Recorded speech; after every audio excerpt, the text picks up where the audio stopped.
Today's story took place in November 1991 in Costa Mesa, California, a suburban city just a few miles inland from the sun-soaked beaches of Orange County. Known for its tidy streets, middle-class neighborhoods, and palm-lined avenues, Costa Mesa doesn't usually make headlines for violent crime.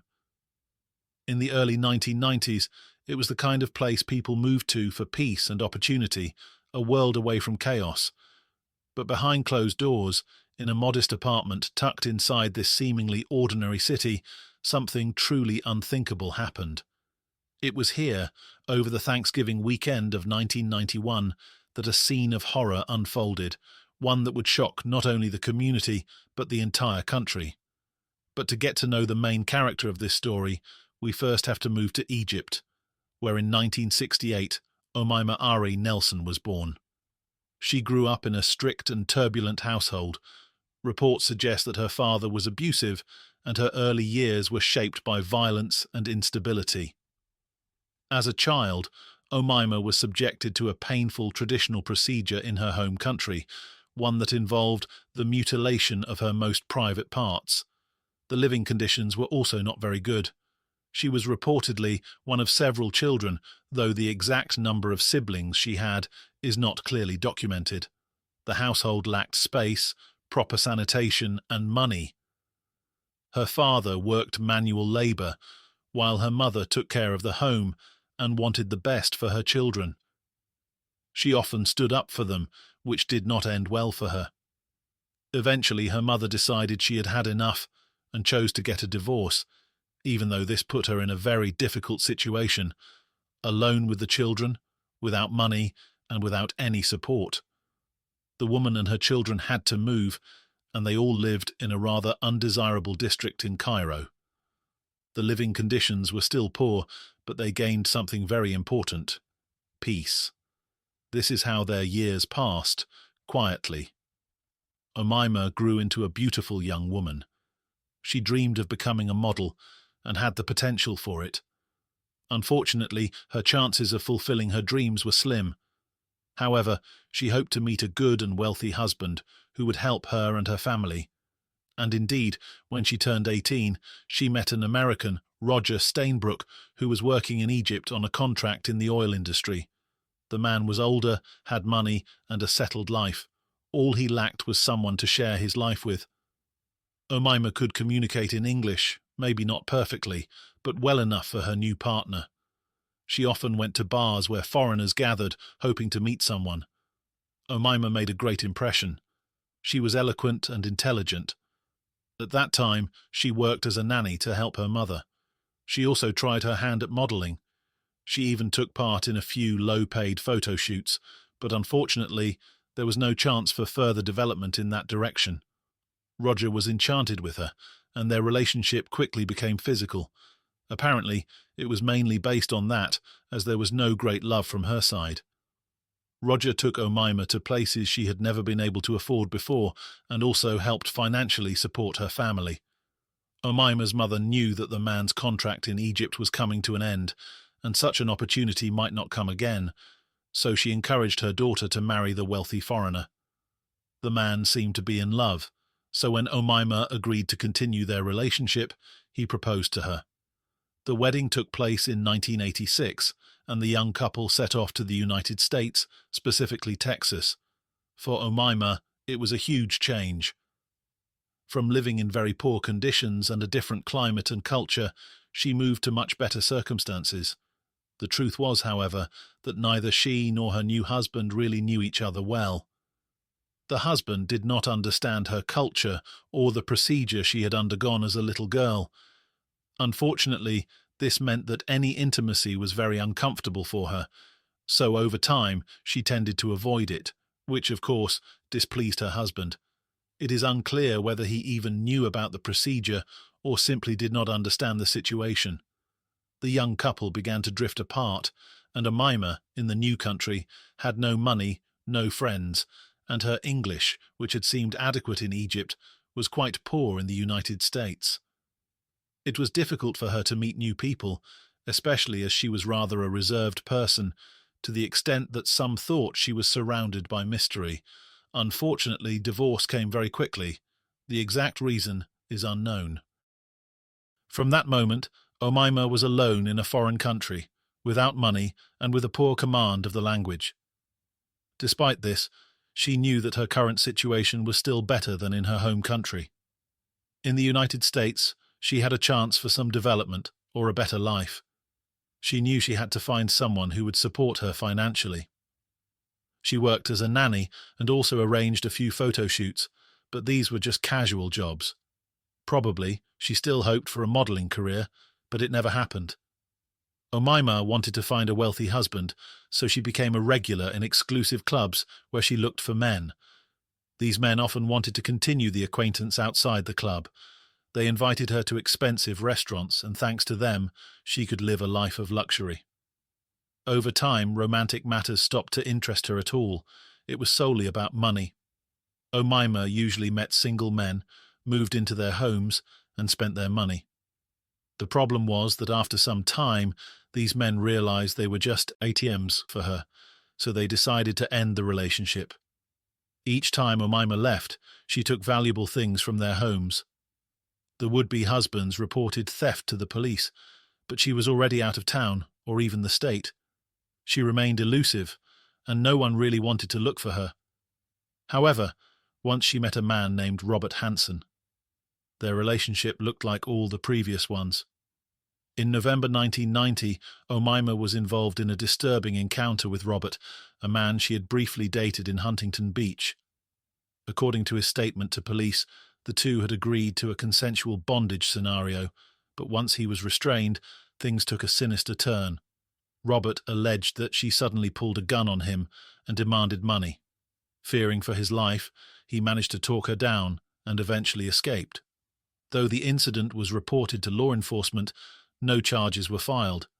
The case was quietly dropped. This is how her time in the USA went until October 1991, when Omaima found herself in California. It was there, in one of the bars, that she met another man.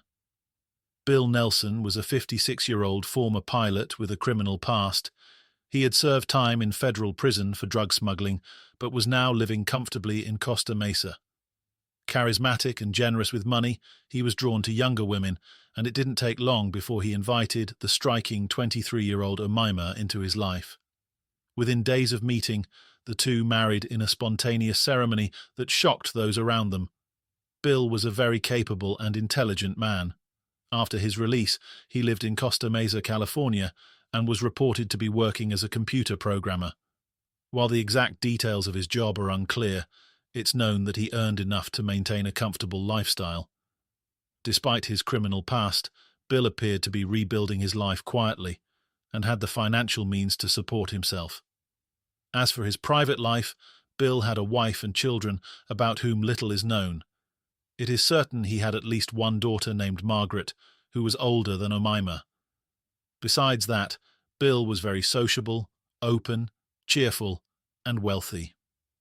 A spark ignited between him and Omaima in the bar during a game of pool. Bill had grown-up children, money, and it seemed like a midlife crisis because when he met his new love, he was still married. Omaima quickly sensed the money and began to revolve around him, especially as Robert liked to boast about what he possessed. Their conversations were very superficial, and their relationship quickly became physical. They had known each other for a very short time. They got married after only 4 weeks of knowing each other. The couple's relationship was turbulent. I am not sure whether Omaima knew this during their marriage, but Bill had not finalized his divorce from his previous wife at the time he married her. This means his marriage to Omaima was likely invalid under the law, as bigamy is illegal in the United States. According to the Los Angeles Times, they honeymooned at a ranch in Laredo, Texas, which Bill either owned or had access to through family. After that, they traveled together to Arkansas, most likely to introduce Omaima to his relatives there. His children kept her at a distance for obvious reasons. She was very young, without a steady job or money, while their father was wealthy. His close family believed she was only after money. Besides that, Omaima said very little about herself, and it was very difficult to get to know her or find out anything about her. This also aroused certain suspicions. Bill's daughter, Margaret, showed hostility towards her new stepmother, but Omaima did not particularly mind. After the honeymoon, the couple settled in Costa Mesa, California. While Bill Nelson was known to live comfortably and was perceived by some as wealthy, official records show he worked modest jobs. His past and lifestyle suggested he had money, but the true extent of his wealth remains unclear. While some sources described Bill Nelson as a computer programmer after his release from prison, most official records and news reports from the time actually described him working as a handyman and caretaker. The exact details of his employment remain unclear, so it's possible he had experience with computers, but his primary job was likely in property maintenance. Omaima mainly took care of the home and their life together. However, their relationship was turbulent and quickly deteriorated. Omaima did not have a steady job. Her life centered around her relationship with Bill and the subsequent tensions and conflicts. Neighbors knew little about them. Her English improved during her stay in the States, but she was not the type to strike up conversations with neighbors. It was the 27th of November, 1991. The couple had been married for a month and had known each other for 2 months. Thanksgiving was approaching, and Omaima was in charge of cooking at home. That day, Bill had the chance to speak on the phone with his daughter, whom he told that his relationship was going well and invited her to dinner so they could spend time together. Margaret, however, still expressed hostility towards her father's new wife, so she simply refused. Unfortunately, she did not know then that this would be their last conversation. A few days passed. Thanksgiving was over. On 1st December, Omaima, driving Bill's red Corvette, visited her ex-boyfriend Jose Esquivel, who was visibly surprised. When he opened the door, he found her visibly shaken, her hands covered in cuts. She appeared paranoid and distressed. Omaima claimed that she had been attacked by her husband, Bill Nelson. According to Esquivel's later testimony in court, Omaima told him that Bill had assaulted her and tied her up. She said she had managed to escape, grabbed a lamp, and struck him in the head in self-defense. But her story didn't end there. She allegedly confessed to Jose that after the killing, she had dismembered Bill's body. She said his head was in the freezer and parts of his remains were stored in bin bags. In one version of her confession, she claimed she had cooked his ribs with barbecue sauce in the oven. According to Esquivel, Omaima asked him for help getting rid of the body. She offered him $75,000, money she claimed Bill had in cash, as well as 2 motorcycles and some household appliances, if he would assist her in disposing of the remains. Esquivel later told police that she had calmly explained what she had done, alternating between tears and chilling indifference. Concerned and disturbed, Jose managed to leave the apartment without alerting her and immediately contacted authorities. He told police everything she had revealed, triggering a rapid response from the Costa Mesa Police Department. When investigators arrived at Bill Nelson's apartment, what they discovered confirmed much of Jose's account. There were bloodstains throughout the bedroom and bathroom, and inside the refrigerator they found human remains. Bill's head was discovered inside the freezer, wrapped in foil. In the rubbish, they found body parts that had been carefully dismembered. A skinned torso had been placed in bin bags, and several bones had been mixed in with frozen vegetables. At trial, the prosecutor stated that approximately 130 pounds of Bill Nelson's body had been recovered, but around 80 to 100 pounds were still missing. The coroner later estimated that about 150 pounds of remains were ultimately found, meaning a significant portion, roughly 45 kilograms, was never accounted for. Neighbors recalled that for some time, rubbish had been taken out from the couple's home. The biggest surprise, however, was that Bill's hands and feet were bound when the tragedy occurred. This put the case in a completely different light because Omaima insisted she acted in self-defense. She claimed that day she had been abused by Bill, but investigations did not confirm this. According to the officers, everything looked like a deliberate act. It was as if she herself encouraged her husband to engage in intimate play, and when Bill was waiting for his wife, she attacked him. Omaima was taken for observation. Omaima told psychiatrist Dr. David Scheffner that her husband's attack drove her to defend herself, describing the events that followed as a haze, almost trance-like. She even claimed she cooked and tasted portions of his body, a statement she later recanted. Dr. Scheffner testified that, in his many years of clinical experience, Omaima's mental state during the crime was among the most psychotic he had ever seen, which painted a picture of someone who may have snapped under pressure, even as the prosecution depicted the act as meticulously planned. Her trial began in Orange County, California, on December 1st, 1992, almost exactly a year after she had been arrested for the brutal killing of her husband, William Bill Nelson. By the time proceedings opened, the public had already been horrified by the grim details of the case. But in the courtroom, the focus shifted from the crime scene to the woman at the center of it. Omaima, then 24 years old, was charged with first-degree murder, a crime that carried the possibility of life imprisonment without parole. However, her defense team insisted that the killing was not premeditated. Her court-appointed attorney, Thomas Mooney, argued that Omaima had acted in self-defense after enduring repeated physical and intimate partner abuse from her husband. She was defending herself against a man who had been violent and abusive towards her, Mooney told the court. To support their claim, the defense laid out a history of trauma dating back to her childhood in Egypt. She had been subjected to genital procedure at age 7, a procedure that caused her lifelong physical and psychological damage. They argued that this trauma had left her with deep emotional scars that made intimate relations deeply distressing. Omaima reportedly told psychiatrists that she had been subjected to non-consensual acts by her husband in the days leading up to the murder. She also claimed that on Thanksgiving weekend in 1991, Bill had tied her up and forced himself on her, and that she feared for her life. Psychiatrists who examined Omaima said she displayed symptoms consistent with post-traumatic stress disorder, PTSD, and battered woman syndrome. One expert, Dr. David Schretlin, testified that she was psychologically unstable and that the killing might have triggered a dissociative state. Another psychiatrist, Dr. Philip Trompeter, told the court that she had lost touch with reality after the killing and may not have understood what she was doing, but the prosecution, led by Deputy District Attorney Randolph Pawlowski, painted a far more calculated portrait of Omaima Nelson. He argued that the murder had been premeditated and financially motivated. The jury was shown graphic evidence, including photographs and videotapes of Bill's dismembered corpse. Perhaps most disturbing was the testimony that about 45 kilograms, nearly 100 pounds, of Bill Nelson's body were missing and never recovered. There was widespread speculation, including statements Omaima allegedly made to her ex-boyfriend, that she may have cooked parts of his body.